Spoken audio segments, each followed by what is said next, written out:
is Gemma Perry and welcome to Mooncake, ESL teaching made easy.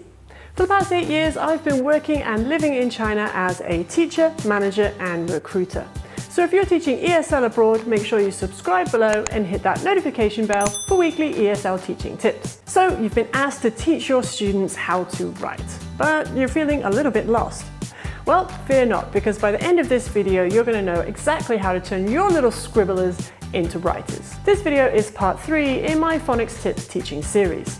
So if you haven't yet, be sure to check out parts 1 and 2, where I go over some phonics fundamentals and show you how to teach the letter sounds. But right now, let's get straight into it with today's tip number 1, pencil grip. Pencil grip is important because it facilitates legibility, letter formation, speed, and endurance.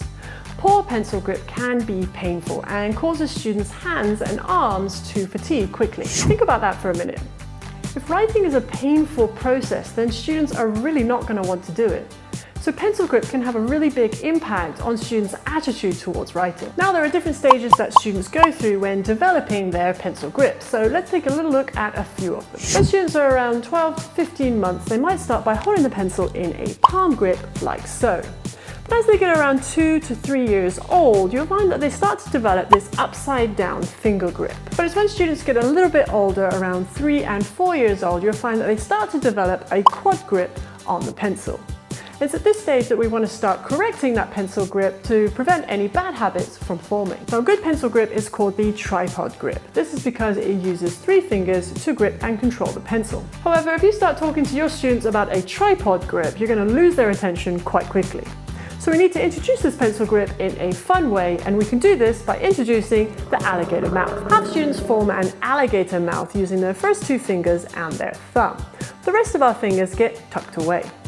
Grip the pencil near the end of the tip, but not too close, and then you're ready to go. If at any point you see your students reverting back to a different pencil grip, you can just remind them, alligator grip, and they'll be able to correct themselves. Tip number 2, sitting position. If students are slouching with their feet unable to touch the floor or with their head resting on a desk as they're writing, then they're going to get very uncomfortable very quickly.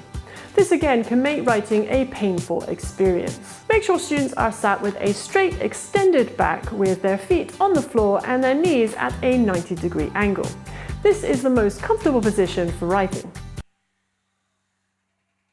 One hand should be flat on the table, holding the paper in place, while the other hand is writing using the alligator grip. Tip number 3, learning to draw lines. So depending on the student's age and ability, they shouldn't necessarily be starting to write letters straight away. Writing letters is tough. There's all sorts of lines. There's straight lines, curved lines, diagonal lines, and they all come together to create letters. So there are some things that you can do to help your students get ready to write letters. First and foremost, we can learn to write straight lines. Now, this might sound very easy, but for students who haven't yet mastered the control of the pencil, straight lines can be very tricky. Now, whenever we do anything in reading and writing, we always go from top to bottom, left to right. I'm going to say it again, it's important. Top to bottom, left to right. So when we start teaching students how to draw lines, we always have them start from the top and draw down to the bottom, from the left and draw to the right. Now, after students have mastered those straight lines, you can introduce some curved lines, once again from top to bottom, left to right, after which you can introduce diagonal lines. Finally, students are ready for letter writing. Tip number 4, stroke order. Each letter of the alphabet has a particular stroke order, and this is important because it helps students remember how to form the shape of the letter whilst writing in the quickest and easiest way. Make sure when you're introducing the stroke order of each letter that you're saying the strokes out loud so students can follow along. Top to bottom, left to right. When first learning to write letters, students should start with the uppercase letters, as these have more straight lines and are a little bit bigger than the lowercase letters. Tip number 5, lesson structure. Oh, this is a lot of information. How am I supposed to put all of this into one class? Following a simple structure for each class will help you stay on track. Oh, okay. First, introduce the letter and review its sound. Next, introduce the writing lines and show students where that letter should start.